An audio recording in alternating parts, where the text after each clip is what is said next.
71 ദിവസങ്ങളുടെ കാത്തിരിപ്പിന് ഉത്തരം നൽകി അർജുൻ യാത്രയായി. ഉറ്റവർക്കിടയിൽ ഉയിരറ്റ് കിടക്കുന്ന കാഴ്ച ഓരോ ഹൃദയവും തകർത്തു.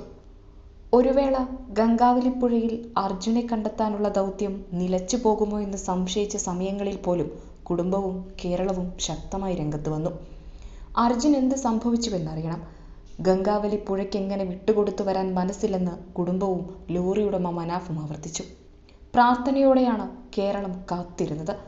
ഒരു വേള ജീവനോടെ തിരികെ ലഭിക്കില്ലെന്ന് മനസ്സിലായപ്പോഴും ഓർത്തിരിക്കാനെങ്കിലും തിരികെ ലഭിക്കണമേ എന്നായിരുന്നു പ്രാർത്ഥന.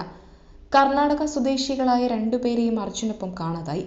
തിരച്ചിൽ നടത്തുന്ന സമയത്ത് കർണാടകയിലെ പല ഉദ്യോഗസ്ഥരും ഒരു ലോറി ഡ്രൈവർക്ക് വേണ്ടി എന്തിനാണ് മന്ത്രിമാരും എംപിമാരും അടങ്ങുന്ന ജനപ്രതിനിധികളും മാധ്യമങ്ങളും ഇവിടെ വന്നു പോകുന്നതെന്ന് ചോദിച്ചിരുന്നതായി രാഘവൻ MP അടക്കമുള്ളവർ പറയുന്നു. അതിനവർ നൽകിയ മറുപടി തന്നെയാണ് ഇന്ന് ഓരോ മലയാളിക്കും പറയാനുള്ളത്. അർജുൻ ഞങ്ങൾക്ക് വെറും ലോറി ഡ്രൈവറല്ല, സഹോദരനാണ്. അവനെ തിരികെ എത്തിക്കേണ്ടത് ഞങ്ങളുടെ ദൗത്യമാണ്.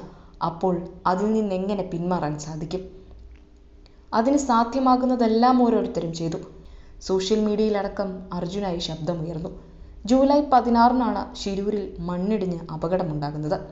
ജൂലൈ 19-നാണ് അപകടത്തിൽ കോഴിക്കോട് സ്വദേശിയും ലോറി ഡ്രൈവറുമായ അർജുനും ഉൾപ്പെട്ടിട്ടുണ്ടെന്ന സംശയമുയരുന്നത്.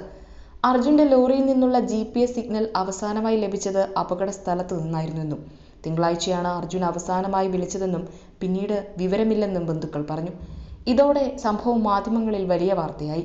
തിരച്ചിൽ ഊർജിതമാക്കാൻ ജനപ്രതിനിധികളും മറ്റും ഇടപെട്ടു.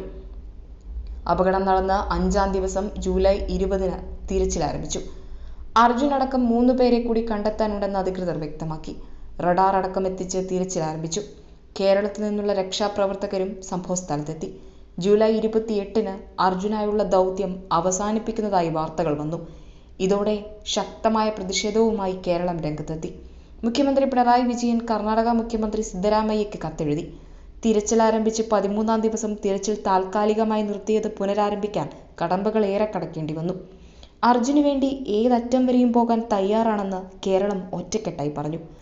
ആ നിശ്ചയദാർഢ്യമാണ് അർജുനെ വീണ്ടെടുക്കാൻ സഹായിച്ചത്.